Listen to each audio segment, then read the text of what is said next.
सो भाई लोग कुछ सब की तैयारी करो কারণ আয়রন ম্যান ফিরতে চলেছে, কাম ব্যাক করতে চলেছে মার্ভেল। সেটা নিয়ে কথা তো বলবোই, বাট আজকে স্যান ডিয়েগো কমিক কনে মার্ভেল নিজের নেক্সট মুভির কিছু অ্যানাউন্সমেন্ট করে দিয়েছে অ্যান্ড সেটা নিয়ে আজকে এই পুরো ভিডিওটা হতে চলেছে। সো এই কমিক কনের ভেতর মার্ভেল নিজের আপকামিং 3টে মুভি নিয়ে কথা বলেছে, যার মধ্যে ফার্স্ট মুভি হচ্ছে captain America brave new world and Chris Evans captain আমেরিকার রোলটা ছেড়ে দেওয়ার পর থেকে আমরা অন্য কাউকে এই ক্যাপ্টেন আমেরিকার রোলে অ্যাকসেপ্ট করতে পারিনি।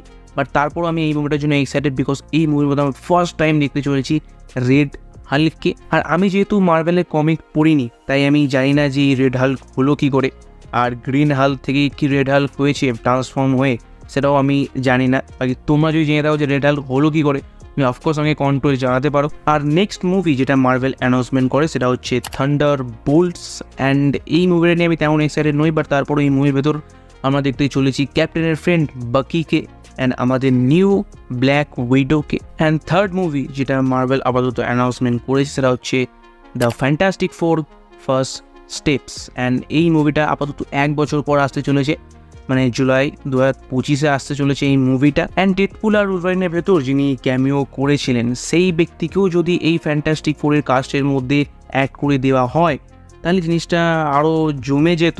বাকি তুমি যদি ডেডপুল আর উলভারিন দেখে থাকো তাহলে তুমি বুঝতেই পারছো আমি এখানে কোন ক্যামিওটার কথা বলছি। অ্যান্ড তারপর মার্ভেল সেই ডাইরেক্টরসকে ইন্ট্রোডিউস করায় যারা মার্ভেলকে এক টাইমে পিকে নিয়ে গেছে, যারা মার্ভেলকে তাদের হাইয়েস্ট গ্রসিং মুভি দিয়েছে।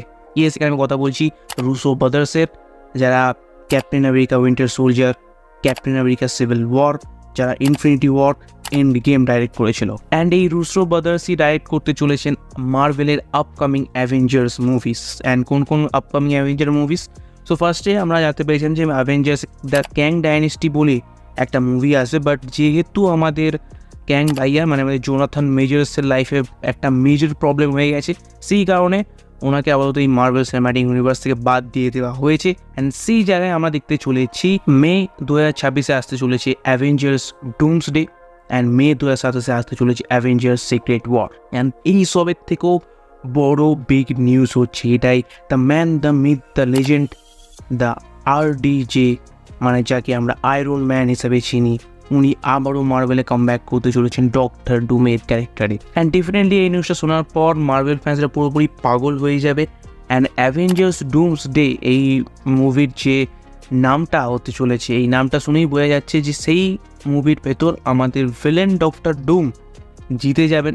অ্যান্ড দেন আসবে সিক্রেট ওয়ার্স, যেখানে আমরা আবারও একটা এন্ড গেম টাইপের মুভি দেখতে চলেছি বা এনজয় করতে চলেছি। অ্যান্ড জাস্ট ইম্যাজিন আমাদের রবার্ট ডাউনি জুনিয়র কত টাকা চার্জ করবেন এই ডক্টর ডুমের ক্যারেক্টারের জন্য, কারণ উনি তো ফ্রিতে অবভিয়াসলি কাজ করবেন না। বাকি তুমি কিন্তু একটা ফ্রিতে কাজ করতে পারো, আমার এই চ্যানেলটা সাবস্ক্রাইব করতে পারো। আর আমি ডেডপুল আর উলভারিন নিয়েও কথা বলেছি, তো তুমি যাও গিয়ে সেই ভিডিওটা গিয়ে চেক আউট করতে পারো। তোমার সাথে দেখা হবে ঠিক সেই ভিডিওতে। So by.